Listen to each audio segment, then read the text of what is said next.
So, good day everyone.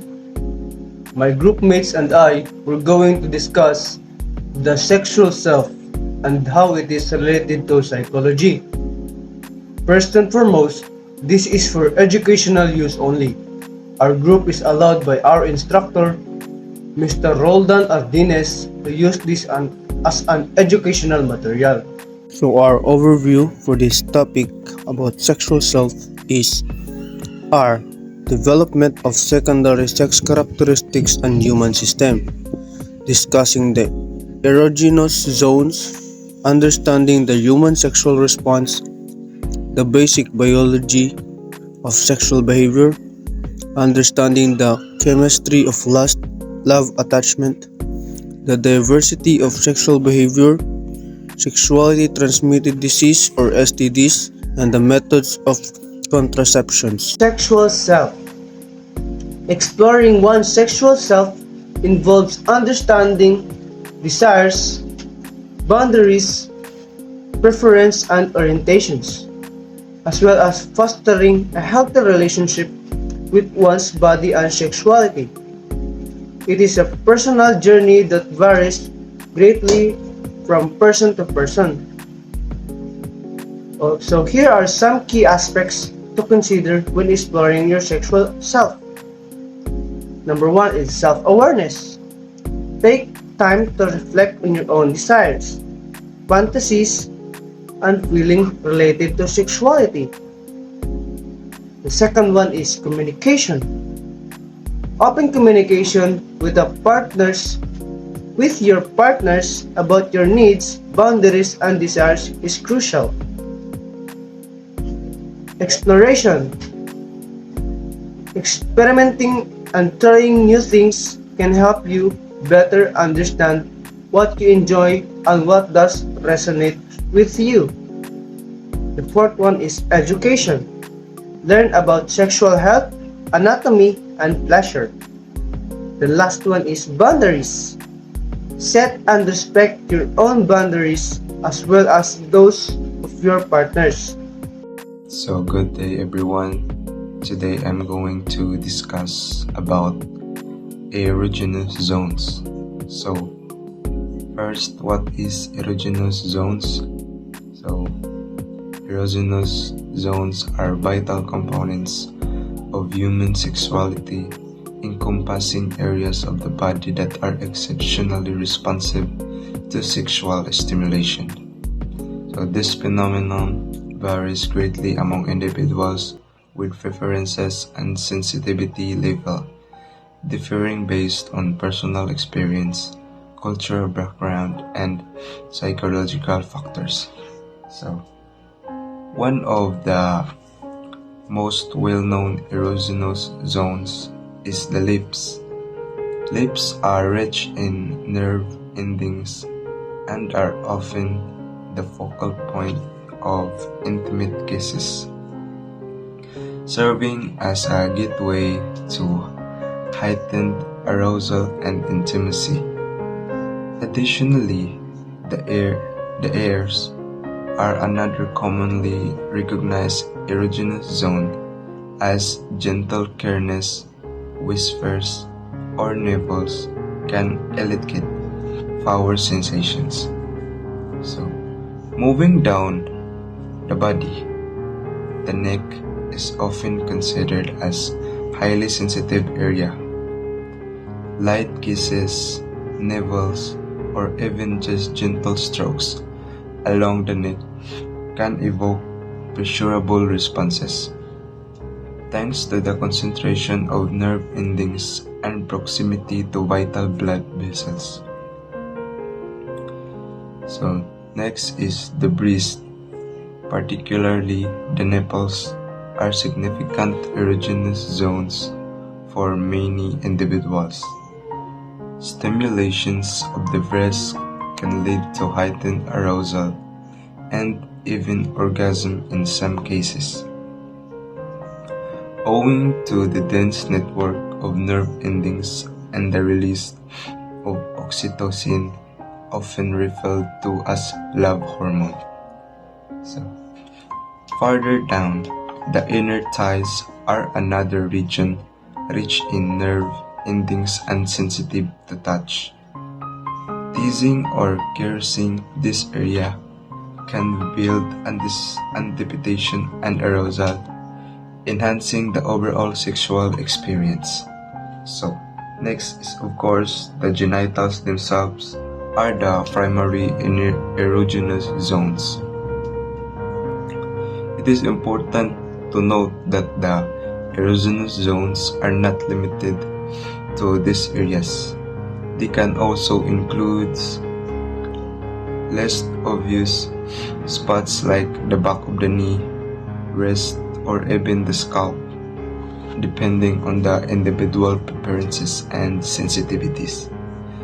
So, understanding and exploring erogenous can greatly enrich sexual experience and deepen intimacy between partners.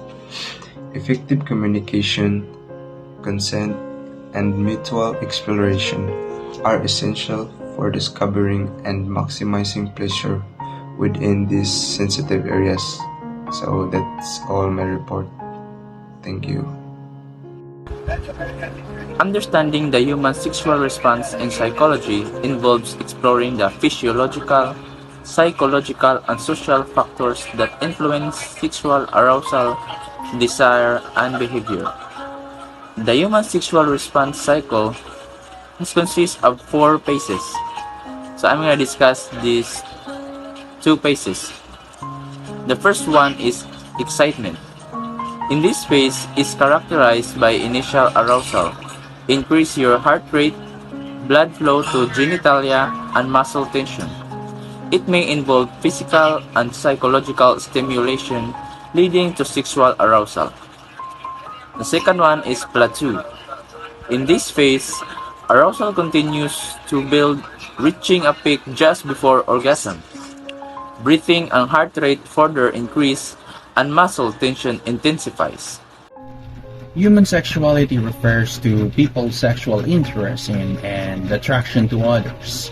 It is the capacity to have erotic or sexual feelings and experiences. Sexuality differs from biological sex in that sexuality refers to the capacity for sexual feelings and attraction, while biological sex refers to one anatomies, psychology, hormones, and genetics are classified. Sexuality is also separate from gender identity, which is a person's sense of their own gender, or sociocultural classification based on biological sex. It is also distinct from, although it shapes sexual orientation or one's emotional and sexual attraction to a particular sex or gender. Sexuality may be experienced and expressed in a variety of ways, including thoughts, fantasies, desires, beliefs, attitudes, value, behavior, practices, role, and relationships. These manifest themselves on not only in a biological, physical, and emotional ways, but also in sociocultural ways, which have to do with the effects of a human society and culture on one's sexuality. Some researchers believe that the sexual behavior is determined by genetics. However, other assets that is largely molded by the environment. Human sexuality impacts and is impacted by cultural, political, legal, and philosophical aspect of life, and can interact with issues of morality, ethics, theology, spirituality, or religion. Organs. That orgasm phase is marked by intense pleasure and release of sexual tension. It involves by rhythmic contractions of genital muscle and may vary in intensity and duration. Resolution. Following organs, the body gradually returns to the rate, breathing, and muscle of relaxation well-being may prevail.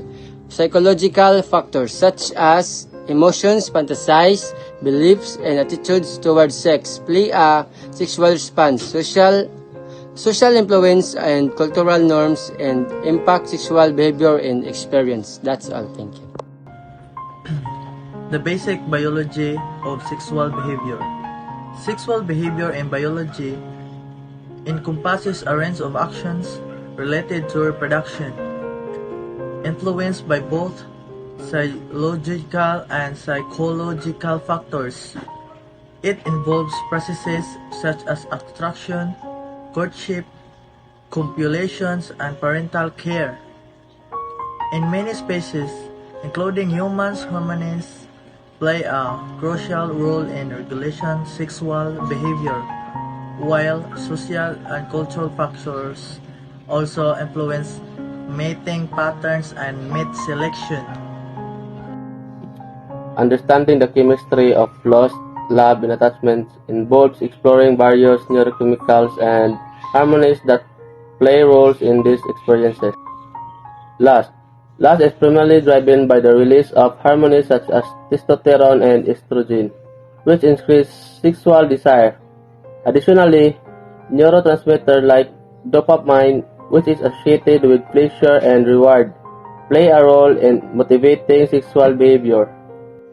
Love. Love involves complex neurochemical process. Early-stage romantic love is often characterized by increased level of dopamine, which are associated with feelings of euphoria, excitement, and attraction. Oxytocin and vasopressin, often referred to as bonding hormones, play crucial roles in attachment and pair bonding. Attachment. Attachment is deep by the release of oxytocin and vasopressin, which promote feelings of trust, security, and bonding. These hormones are released during intimate moments such as physical touch and sexual activity, reinforcing emotional connections between individuals. The diversity of sexual behavior encompasses a wide range of expressions, including sexual orientation, gender identity, and gender expression. Sexual orientation refers to a person's enduring physical, romantic, and emotional attraction to another person. It is often categorized as heterosexual, homosexual, or bisexual, but these categories can be limited as they do not fully capture the complexity of human sexuality. Some people may identify as pansexual, asexual, or with other orientations that don't fit into these traditional categories. Gender identity. It is a deeply held sense of being male, female, or something else. It is not necessarily related to a person's biological sex. Some people identify as transgenders, meaning their gender identity differs from the sex they were assigned at birth. Others may identify as non-binary, genderqueer, or with other identities that fall outside the traditional male and female binary. Gender expression refers to the way a person expresses their gender identity through clothing, behavior, and personal appearance. It can be diverse and may not always align with societal expectations or stereotypes associated with a person's perceived gender.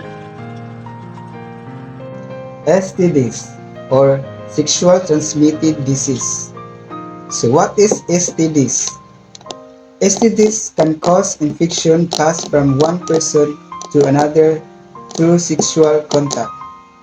They can be caused by bacteria, viruses, or parasites, and including chlamydia, gonorrhea, syphilis, herpes, HPV, HIV, and trichomoniasis. Methods of contraception, natural and artificial. Contraception refers to the deliberate use of various methods to prevent pregnancy. These methods can be broadly classified into two categories: Natural and artificial. So, natural methods. 1. Fertility awareness methods. This involves tracking the woman's menstrual cycle to identify the fertile window when ovulation occurs. Different signs such as basal body temperature, cervical mucus changes, and menstrual cycle length are monitored to determine the fertile period, and couples can avoid unprotected intercourse during this time. 2. Withdrawal method, also known as pull-out method. It involves the male partner withdrawing the penis from the vagina before ejaculation to prevent sperm from entering the woman's reproductive tract. 3. Lactational amenorrhea method, or LEM. This method relies on exclusive breastfeeding to prevent ovulation during the postpartum period. It is most effective when mother breastfeeds exclusively and has not resumed menstruation. 4. Abstinence. Refraining from sexual intercourses is the most natural and effective method of contraception. Artificial methods. 1. Barrier methods. Condoms, diaphragms, and cervical caps are examples of barrier methods that physically block sperm from reaching the egg. Condoms also provide protection against sexual transmitted infections or STIs. 2.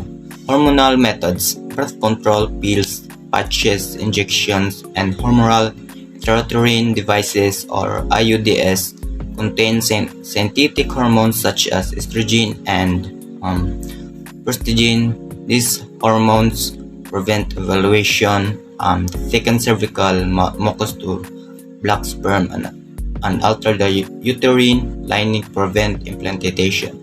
3. Intrauterine devices, or IUDs. IUDs are small T-shaped devices that are inserted into the uterus to prevent pregnancy. Some release hormones while others are made of copper, which has spermicidical effect. 4. Sterilization. Surgical procedure such as tubal ligation for women and vasectomy for men are permanently methods of contraceptions. And that's all.